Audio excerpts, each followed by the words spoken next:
संपत्ति तो आपने खरीद ली, मगर आपको यह नहीं पता कि इस प्रॉपर्टी को मुझे अब सेल करना है तो कहां पे सेल होगी, कैसे सेल होगी, कब सेल होगी। बाजार का चक्र जानना रियल एस्टेट में बहुत जरूरी है दोस्तों, और यह चक्र को समझना हमारे लिए बहुत जरूरी इसलिए है कि अगर आप प्रॉपर्टी में काम कर रहे हैं, प्रॉपर्टी में आप एक निवेशक हैं और आपको ऐसा लगता है कि आप एक इन्वेस्टर के रूप में प्रॉपर्टी को खरीद रहे हैं। अब आपके प्लान क्या है, आपके गोल्स क्या हैं, आपने कितनी प्रॉपर्टी बनाने का लक्ष्य रखा है, या कोई प्लान ही नहीं। बिना प्लान के अगर आप प्रॉपर्टी को बाय कर रहे हैं तो आप प्रॉपर्टी में पोर्टफोलियो को कैसे बढ़ाएंगे। एक गाड़ी जा रही है मगर उसको पता ही नहीं है कहां जाना है, तो गाड़ी कहां जाएगी, या तो रुक जाएगी या कहीं भी चले जाएगी। क्योंकि आपको पता तो होगा ना, गाड़ी स्टार्ट करके आप कहीं निकलेंगे तो पहले आप माइंड में एक डेस्टिनेशन को सोचते हैं और गाड़ी लेके चलते हैं, या पैदल भी जा रहे हैं कि मुझे आज वॉक अंदर करनी है, बाहर करनी है।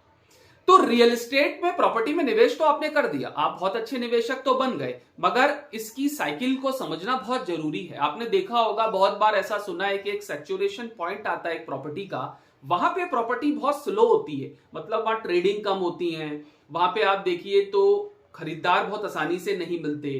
तो क्या रीजन है, ये रीजन हम लोगों को जानना बहुत जरूरी है, और इस वीडियो में मैं आपको वो सारी बातें बेसिक तौर पे बताऊंगा जिसको समझना आपके लिए आसान होगा। वीडियो को लाइक करें, सब्सक्राइब करें और शेयर करें, और बने रहें मेरे साथ आने वाले समय में और अच्छे वीडियोस के लिए। देखिए दोस्तों, अब आपने एक प्रॉपर्टी को बाय किया, आप हमेशा ये देखिए जो बाइंग टाइम होता है किसी प्रोजेक्ट का, बाइंग टाइम जो होता है उसमें बहुत सारे प्रोजेक्ट ऐसे रहते हैं कि बहुत तेज बिकता है, बहुत प्रोजेक्ट ऐसे रहते हैं कि वो स्लो बिकता है।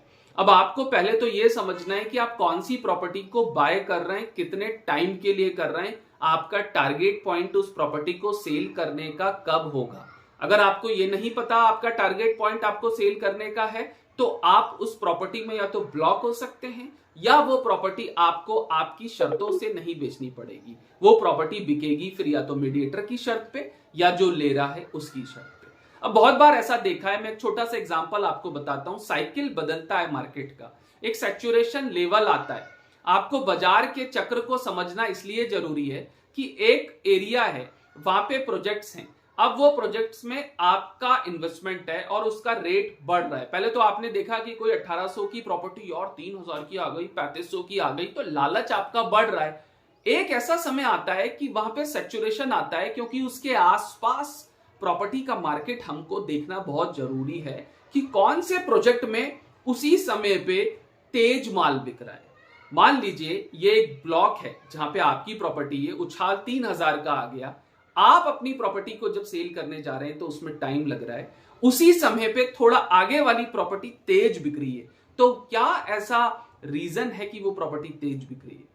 दोस्तों, एक लेवल पे जब सैचुरेशन किसी प्रॉपर्टी का आता है तो उसकी बाइंग कैपेसिटी को देखना बहुत जरूरी है।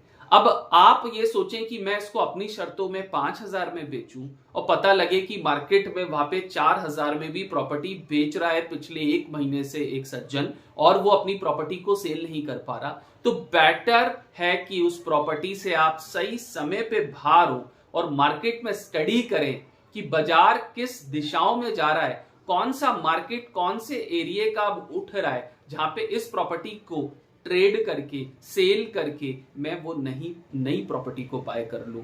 क्योंकि फंड ही रोटेट हो रहा है। बिल्कुल दिल लगा के प्रॉपर्टी से अगर आप बैठ गए तो एक समय ऐसा आता है कि वो प्रॉपर्टी एक लेवल पे थोड़ा रुक जाती है। रेट बढ़ते हैं मगर थोड़े धीरे बढ़ते हैं, क्योंकि बजट भी एक बहुत बड़ा रियल एस्टेट में जरूरी पॉइंट है। दोस्तों, बने रहिए मेरे साथ, और इसके बारे में और डिटेल्स में, ये मैंने बेसिक आपको एक आइडियाज बताएं प्रॉपर्टी के कि हमको कब बाहर होना है, कब प्रॉपर्टी को बाय करना है, कब निकलना है, कब सैचुरेशन आ सकता है, बाजार चक्र क्या बोल रहा है, कैसे साइकिल चेंज होती है, पिछले 10 सालों में साइकिल कैसे चेंज हुई, कोरोना के बाद साइकिल एकदम से बढ़ गई, क्योंकि रीजन क्या है, लोग अवेयर हो गए कि प्रॉपर्टी में पैसा लगाना है। आगे क्या होगा, फ्यूचर क्या है, कौन सी प्रॉपर्टी, कौन सा शहर जो ग्रो करेगा।